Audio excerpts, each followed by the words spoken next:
Je, kitu ni kutumia hiari yako? Kungabe kukhona okusebenzisa inkululeko yakho yokuzikethela na? Our title is Who is Using Your Free Will? Let us look at this under the following subtitles. What is free will? The biology, genetics and neuroscience on free will. Psychologists' perception on free will. The missing dimension on free will. Our traditional understanding of free will. And cultural congruence concerning a free will. Used to perform a simple hand movement when they felt like it. He also got them to record the time at which they made a conscious decision to move their hands. Disconcertingly, he found evidence of brain activity initiating the movement hundreds of milliseconds before the conscious decision was reported. In other words, his experiments seemed to show that the conscious decision didn't cause the movement. The brain activity bringing about movement started before the individual willed anything to happen. Some people think this is proof that free will is an illusion, that our conscious decisions are more like reports on what is already happening than the causes of our action. Libet didn't go that far. He thought that we might not have free will, but there's still time for what some have called free won't, a conscious veto of an action that is started in the brain. Others are more skeptical about the implications of these experiments. They point out difficulties of recording the time of a subjective decision to move and question whether Libet's findings could apply to more complex conscious decisions based on reasons, such as the decision to reject the claim that Libet's experiments undermine our idea of free will. Let us define free will first. Free will is a philosophical term describing the inherent or supposed intrinsic capacity within a rational agent to choose their preferred course of action from many various alternatives. Philosophers have debated this question for thousands of years, but have not reached any definite conclusions about it. The simple questions are: who has this free will? Who is using it? And for what purpose are they using it?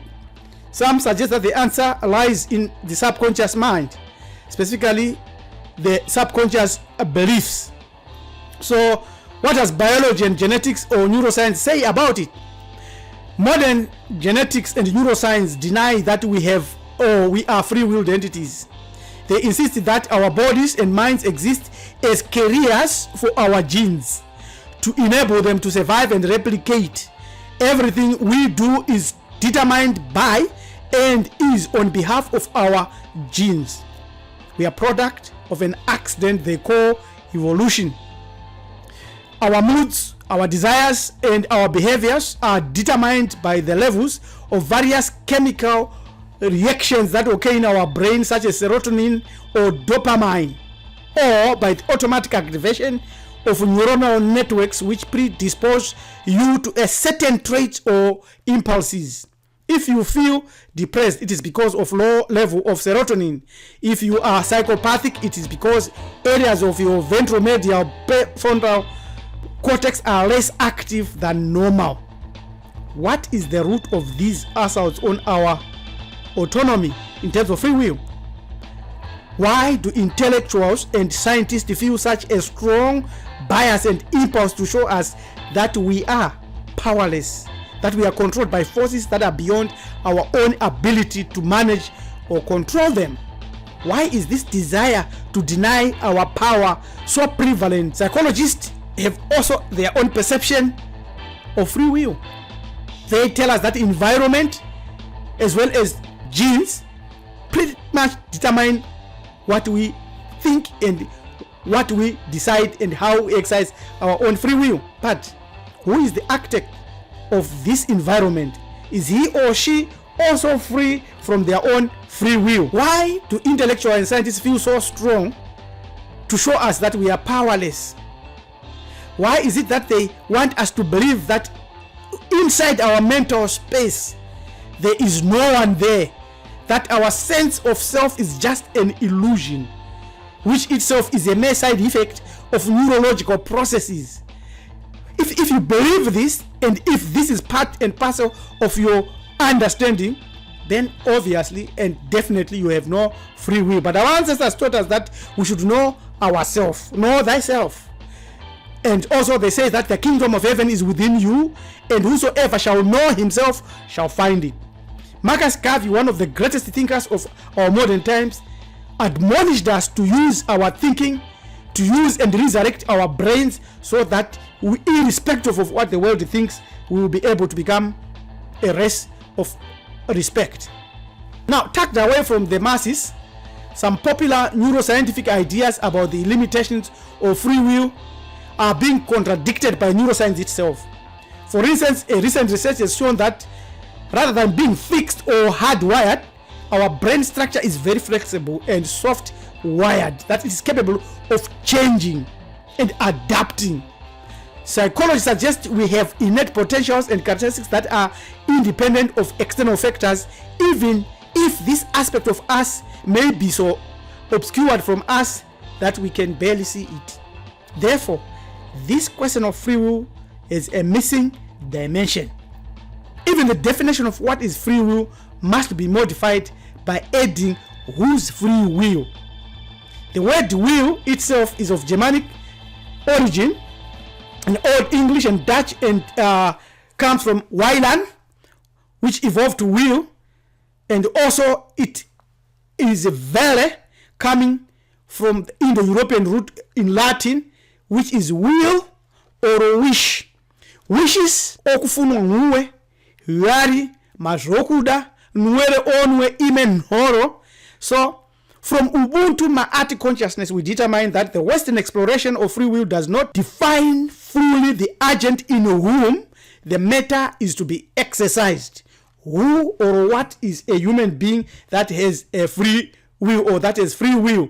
Our understanding of free will comes from the understanding of the soul. In other words, the soul is a single composite. Therefore, the soul is a single composite being of different entities, each of which has its own role in this journey of life. The mistake of modernists is zeroing in on a single trait or a single organ, and by that define the soul or human or free will. The human soul is composed of 9 main components. We give the code Kaba Bukat, Kai Bitikuku, Shekem Sahurein. Men and divinities contain the same components, but the divinity, their components have already been divinized, and ours are in the process of being formed or being divinized. So we possess a physical body, which we must keep in perfect health by our own free will and our own volition. We should learn and study our own body. It's called the kati. A soul, or a bar, or a car. A heart, which is not only the physical heart, as we will demonstrate later. A car, an intelligence, which is ku or aku, shekem or shadow kaibiti, or the spiritual body, sa or sahu, and your name, a secret name, not the common name that you are given, but your secret name. The divinities also have their secret names. The true knowledge of the soul is the missing dimension in all the explanations that have been given. We want to quote from the book of Parutemaore, spell 64, the first 3 spells. It says, I am yesterday, today, and tomorrow, and I have the power to be born a second time. I am the divine hidden soul who created the gods and gives sepulchral meals to the denizens of the deep, or Amenta or Duat, the place of the dead and heaven. Hail, Lord of the shrine that stands in the center of the earth. He is I, and I am he. Now, who is speaking here? The divine spark, the only element which is shared between the divinities and inside a human being that does not need your development. You don't have to develop this entity. It is the ku, or the ak, or the aku. The free will resides in some elements, not in one element, but in some elements that constitute you. If you cannot separate that and think of it as unitary, then you have got big issues. So we've gone picking a few of these elements. Free moral agent components. The CAR-T, which refers to the physical body. This is where science, biology, epigenetics and genetics, and many other studies have zeroed in on and spent all their life for the last 300 years looking at the CAR-T, the body. Hence, the brain and all its associated functions has been studied in and out. But it is in this CAR-T, the whole body, from the hair to the soles of your feet, that the soul manages to ride and move on the earth, can or chin on two. Then the ab, which is the heart or belly, the solar plexus. Then the ka and the ba, these are the vital essences of a person that distinguishes them from being alive or dead. The shekem is a kind of life energy of the soul. Can call it spirit, that will also suit. This is the energy. The sekem is present in the afterlife, after judgment has been passed, and the soul is considered worthy to go into the afterlife. These all exercise free will to a certain degree and to a certain extent. Their type and specificities of free will are totally different from what scientists have given you. Moyo wakaipa. The heart dominates when it comes to free will in our Ubuntu Maati traditions. Most people do not know that. Most modern languages have only one word for the heart, whereas Bantus have many words for the heart. The known ones are Ab and Khati. One denotes the physical heart, either of people or of animals, and the Ab is used metaphorically and in association to intellectual thoughts, emotions, feelings, intelligence, conscience, desire, memory, satisfaction, sentiment, taste, stomach, and all the other things that we desire. This, if you cannot control this, someone else is controlling your will. Now, Anubis here, where is the heart of the deceased? This is symbolic of the physical heart that you have, but it is on the earth. Something else has been taken from this and it is now being weighed. This is a spiritual level. This is not physical level. When you see this diagram, you must understand it on a spiritual level or next dimensional level. If you understand this as the rain feather, and this is the real thing, you are missing the point. Now, who controls your emotions is using your free will. Your heart must be pure from deep inside your desire. These are the teachings of Tao Te, the oldest book in the world. We quote some things from there. The instruction of Tao Te dedicates whole maxims to the expression of the heart. Follow your heart during the time of your existence on earth with wisdom, not in ignorance. If you follow your heart, just like that, you are going to lose it. Remember what we said, you will be judged. So follow your heart using Maati. And do not do more than not to tend towards everyday events. Do not be overly stressed. Beyond setting up your house, happy living. Do not neglect the chance to follow the heart, your conscience, since to waste its moment is what the car hates. As things happen, follow the heart, for there is no profit when the heart is abused. Therefore, what he's saying is, you must follow your heart in good conscience with guidance and doing good. There is an external car, we might call it subconscious, associated with the placenta, and which is a person's double, higher self, since it could be represented in murals and statues. This feature is one of the overlapping points between the internal car and the external car. These assist in decision making when your heart doesn't have a clear say. Therefore, these are your intuitive tools. So you need your intuition to use your free will. Now, if you do not use your aspects of the soul, others take the opportunity to use them as their energy generators. So our ancestors knew that 1,300 years ago. They knew about the Ba. In 900 BC, they knew about the Ba in Nigeria. It's very clear, no distinction there. The Ba is mentioned as being part of the individual during life in the epilogue of the instruction of Tao Tepi, Tao Tupo. It is the wise man, literally one who knows. You see now what you are saying now? So you need to use both as you walk on the earth. That helps his bar through what perpetuates his goodness in him on earth. So that's goodness. When you say follow the heart, it's goodness. It's your decisions. If you are not following the heart, what are you following? From the foregoing discussion, a man's moral conscience is formed by several components, the most important of which is the heart.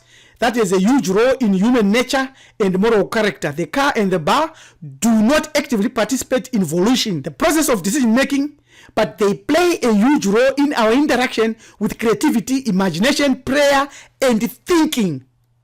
So we have moved from the heart to the brain via the car and the bar. So if you do not use your heart and you do not use your brain, you are not using your will and someone else is using it.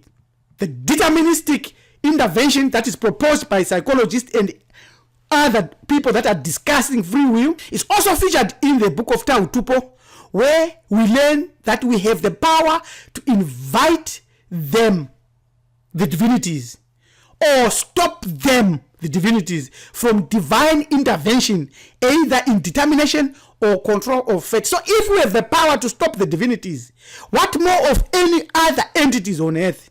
Which means our power is massive in terms of our will. Therefore, your willpower is the most powerful tool that you have within yourself to push away the government, the police, other religions, and all these things that are occurring on the earth. Affliction will be requited in kind, and every deed committed has its consequence. So do not forget these sayings of Tao Te. Therefore, we are responsible on how our free will is used by us or otherwise, even if we are possessed by another spirit, or we suffer from mental health, or we are deceived. So the responsibility is yours. The situations where God intervenes directly on the individual rather than just influencing his surroundings or environment are very, very rare. Therefore, it is your will and your power to invite the divinities in your life. Now, how do you do that? By living a way of life we call cultural congruence. So, cultural congruent free will. Use your free will as a cultural congruent connector. Hopefully, this will help melanin dominant humans to realize the incredible potential of free will inside them, as well as the deadly potential of free will thieves. The only challenge here is that free will comes with a cost of choice. It is always people with a misplaced choice that suffer and complain that there is no free will. We ought to remember that our free will is limitless free will. In whatever you decide to do, take a bit of time and choose wisely. It might save you a lot of hell on earth. To determine if you are using your free will, ask yourself the following: are my beliefs culturally congruent? If you are a Christian, you are not cultural congruent. If you are a Muslim, you are not cultural congruent. If you are reading other holy books, you are not culturally congruent. You are lost. Your free will is no longer yours. If you are worshiping European male deities or white Arabs or anything else other than following a cultural congruent, free-willed cell or direction, you are in another bus going somewhere else. Subscribe to our channel, Hamid Hebrew Ethics. This preacher Rabbi Ellen Dumizulu saying, let us exercise our free will to become culturally congruent, melanin dominant humans. Till we meet again, Tatenda Siyabonga.